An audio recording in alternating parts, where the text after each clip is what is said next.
السلام علیکم، کیسے ہیں آپ سبھی لوگ؟ امید کرتا ہوں آپ سب لوگ خیریت سے ہوں گے۔ ابھی ہم آئی وی ٹی کے پچھلے لیکچر میں ہم نے اسباب ستہ ضروریہ کے بارے میں پورا ڈسکشن کر لیا تھا۔ کتنے اسباب ستہ ضروریہ ہیں؟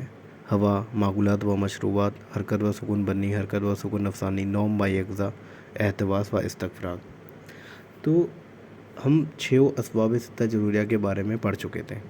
تو اس کے بعد اس میں تھا ایک احتباس و استفراغ، جو ہم نے لاسٹ والا اسباب ستہ ضروریہ پڑھا تھا۔ اس میں یہ تھا احتباس غیر طبعی، جن چیزوں کو نہیں رکنا چاہیے تھا اگر وہ رک جا رہی ہیں، یا استفراغ، جن چیزوں کو نکلنا چاہیے تھا اگر وہ رک جا رہی ہیں، جن کا استفراغ نارملی ہونا چاہیے وہ رک جا رہی ہیں، یا احتباس جن کو رکنا چاہیے تھا وہ نکل جا رہی ہیں۔ تو ان کے اگر ان میں اعتدال نہیں رہ رہا ہے تو مرض لاحق ہو جا رہا تھا، ٹھیک ہے۔ لیکن کبھی کبھی ایسا ہوتا ہے کہ ہماری باڈی میں جو 4 کھلت پائی جاتی ہیں، دم، بلغم، صفرا، سودا، ٹھیک ہے، تو کبھی کبھی کسی کھلت کا غلبہ ہو جاتا ہے اور اس کھلت کے وجہ سے جسم میں کوئی نہ کوئی مرض لاحق ہو جاتا ہے، ٹھیک ہے۔ تو اس کھلت کو جسم سے نکالنے کی ضرورت پیش آتی ہے۔ مان لو کھلتے بلغم اگر زیادہ ہو جائے گی تو بلغمی امراض پیدا ہو جائیں گے، اگر کھلتے سودا کا اضافہ ہو جائے گا تو سوداوی امراض ہو جائیں گے، کھلتے صفرا اگر بڑھ جائے گی تو سوجس، جلن، جو صفراوی امراض ہیں وہ ہو جائیں گے، ٹھیک ہے۔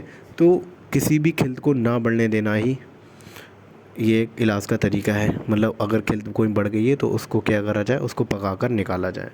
تو پکانے کا جو ٹرمینالوجی ہے یونانی، تو پکانے کی جو ٹرمینالوجی ہے منجز، ٹھیک ہے، منجز مطلب پکانے والا۔ نج سے مراد ہے کہ مادوں کو پکا کر نکالنے کے قابل بنایا جائے، چنانچہ اس مقصد کے لیے غلیظ مادوں کو رقیق کیا جاتا ہے اور رقیق مادوں کو غلیظ کیا جاتا ہے۔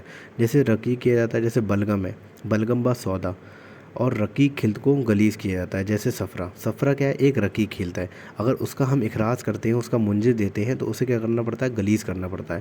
اور جو بلغم اور سودا ہیں وہ کیا ہے؟ ایک غلیظ کھلت ہے، تو ان کو اخراج کرنے کے لیے، ان کا منجز دینے کے لیے ان میں کیا تدابیر کی جاتی ہے؟ ان کو رقیق کر کے خارج کیا جاتا ہے جسم سے، ٹھیک ہے۔ بلغمی و سوداوی امراض میں مسل سے پہلے منجز دینا ضروری ہے۔ بلغمی و سوداوی امراض جو ہوتے ہیں ان میں منجز دینا ضروری ہے۔ صفراوی امراض میں منجز دینا مستحسن ہے مگر ضروری نہیں ہے، مطلب دے دو تو اچھی بات ہے لیکن ایک مینڈیٹری بولتے ہیں جیسے کمپلسری، وہ نہیں ہے، اوکے۔ دمبی امراض میں منجز کے بجائے معدلات دم کے ذریعے تعدیل دم کیا جاتا ہے، کیونکہ آپ دم جو ہے، خون جو ہے اسے خارج تو نہیں کر سکتے نا، اس کا جو اگر اس میں کوئی گڑبڑ پیدا ہو گئی ہے تو آپ اس کے اعتدال مزاج پر لے آئیں، اسے اعتدال پر لے آئیں، مطلب اگر زیادہ اضافہ ہو گیا ہے تو اسے اعتدال پر لا دیں تو کیا ہو جائے گا؟ صحت قائم ہو جائے گی، ٹھیک ہے۔ امراض مزمنہ مطلب کیا ہوتا ہے؟ کرونک ڈیزیز، کرونک ڈیزیز اور جن امراض کی مدت 40 دن سے زیادہ ہوتی ہے ان میں نز دینا ضروری ہے۔ مطلب جو کرونک ڈیزیز ہوتی ہیں تو ان میں اگر آپ منجز دیں گے تو وہ یہ بہت اچھا کام کرتا ہے۔ مطلب اگر کوئی بھی کرونک ڈیزیز ہے تو وہ کسی نہ کسی کھلت کے گڑبڑ ہونے کی وجہ سے پیدا ہوئی ہوگی، جہاں تک ہے۔ اور موسٹلی جو کرونک ڈیزیز ہوتی ہیں وہ کھلتے بلغم یا کھلتے سودا میں گڑبڑی پیدا ہونے کی وجہ سے پیدا ہوتی ہیں، ٹھیک ہے۔ تو ان کا منجز دینا ضروری ہوتا ہے، جیسے کہ اوپر لائن میں پڑھ چکے ہیں، بلغمی و سوداوی امراض میں مسل سے پہلے منجز دینا ضروری ہے، ٹھیک ہے۔ اب ایکیوٹ ڈیزیز میں کیا ہوتا ہے؟ وہ حاد امراض، ایکیوٹ ڈیزیز جن کی مدت 7 دن سے زیادہ ہوتی ہے، ٹھیک ہے، ان میں بھی نز دینا ضروری ہے۔ ایکیوٹ ڈیزیز میں بھی منجز دیا جاتا ہے۔ حاد فی الغایت یعنی جن امراض کی مدت 7 دن ہو تو ان میں نز کا انتظار نہیں کرنا چاہیے۔ کچھ ایسی ڈیزیز ہوتی ہیں جن کی مدت کیا ہوتی ہے؟ 6 سے 7 دن ہوتی ہے، تو ان میں منجز کا انتظار نہیں کرنا چاہیے، فوراً دے دینا چاہیے۔ صفرا اب کیا ہوتی ہیں؟ کھلت کے جو کھلت ہوتی ہیں ان کے کیا کیا منجز کتنے دنوں تک دیا جاتا ہے؟ جیسے صفرائے خالص کے نوچ کے لیے 3 دن اور صفرائے غیر خالص کے لیے نوچ کے لیے 5 دن۔ مطلب سمپلی صفرا کا اگر غلبہ ہے تو اس کے نوچ کے لیے 3 دن اور صفرائے غیر خالص کے لیے 5 دن۔